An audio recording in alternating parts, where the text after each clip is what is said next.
this on replay, please do me a favour and share this broadcast, guys. I've got contact. What's happening with the police thing, Ryan?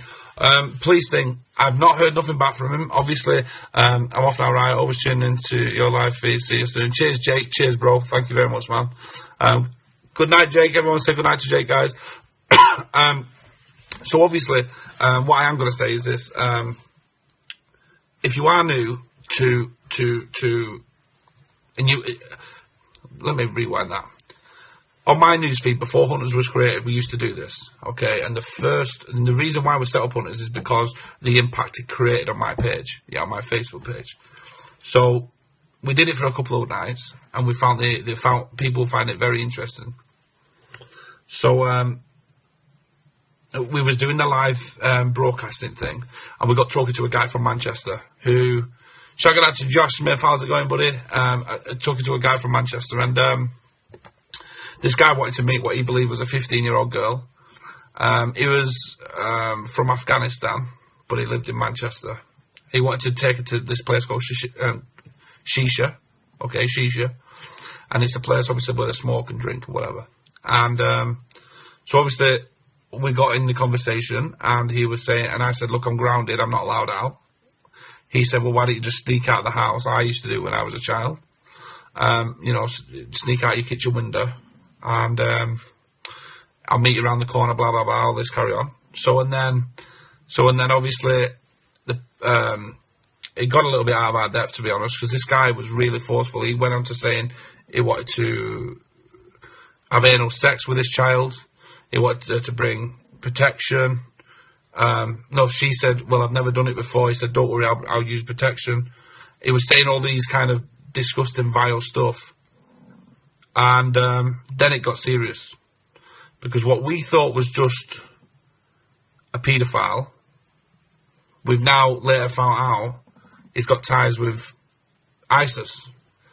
By his brother's profile picture, we've seen what we believe, it's not official, but what we believe he has some kind of connection with ISIS. So his brother's profile picture on Facebook, he had some kind of flag behind him or whatever it were, and he held a gun up in his hand as well.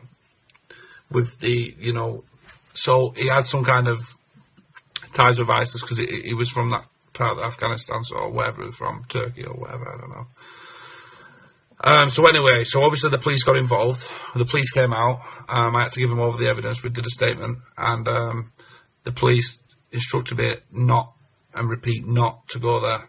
I think they was ready for locking me up because it was that worried that I was going to turn up to this guy, turn up to meet this guy. Bearing in mind, if I turned up and confronted this guy, what would have happened? Could have been a few things that happened. People like them don't care about dying. So what could have happened? Other people could have got hurt.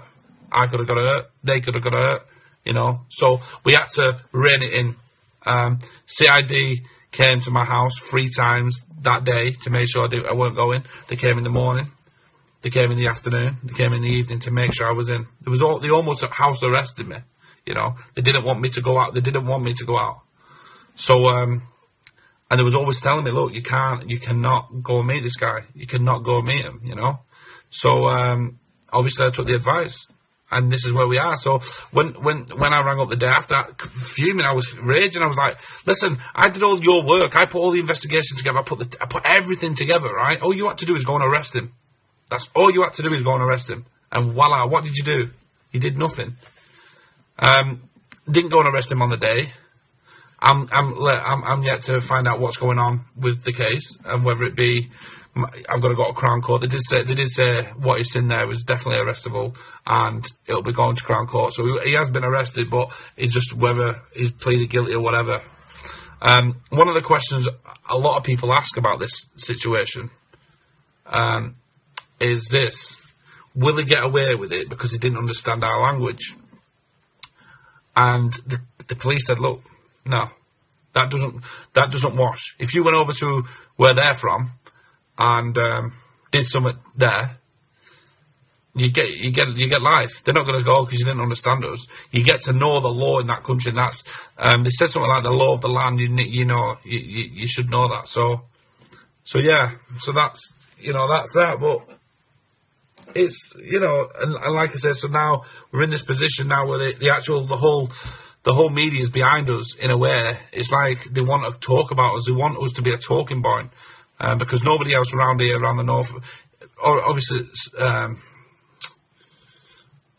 Stinson Hunter, he's doing it, and obviously, there's a few other guys from Newcastle, they're doing it as well. He understood enough to tell a 50-year-old. And that's a good point, Imogen, you know, and that's, when they was reading the texts, they were saying, no, he definitely knows what he's doing. But some of the stuff he was saying in the text messages, believe me, it was absolutely disgusting. So yeah, so that's where we are with that. As soon as I find out, believe me, I'll be broadcasting everything. If I get told I have to go to Manchester Crown Court, which they said that's probably where I'm going to be, you guys will be witnessing everything, you know, obviously not in the courtroom. But as I go into the court, go out of the court, everything, whether he got pleaded guilty, not guilty, you guys will know everything. Sick or just wrong. So that's why it's important that you guys tell your friends and family about this page, because you are going to be seeing insights of stuff you probably wouldn't see on Stinson Hunter, you know, things you wouldn't see anywhere else. You know, we really are broadcasting this live, you know. 156 viewers and only 81 shares. So guys, please do me a favour, everyone click that share button. Can't actually say that to someone. Shout going out to Stevie Dixon. Oi, oi. So yeah, if you can, please click the share button, guys. How many shares have we got now? Where are we at now with it? Need people helping in Manchester. See, there may come a time, you know, guys, where we need to set up divisions in different cities, because obviously it may come a time where we might have to. But at the minute, the way we formed is nice. But Stinson Hunter does not communicate with viewers and have proper conversations. No, not really. It does do a little bit, but it doesn't like we are now. We're talking in a good, steady conversation. I will happily be classed as a racist for speaking the truth. And that's the thing, you know. They always try and put that racist card in, don't they, all the time? I mean, we're not allowed to sing "Blah Blah Black Sheep" anymore, and all this carry on. Do you know what I mean? We're not allowed to do any of that kind of behaviour. It's just crazy how it's turned out. It really is.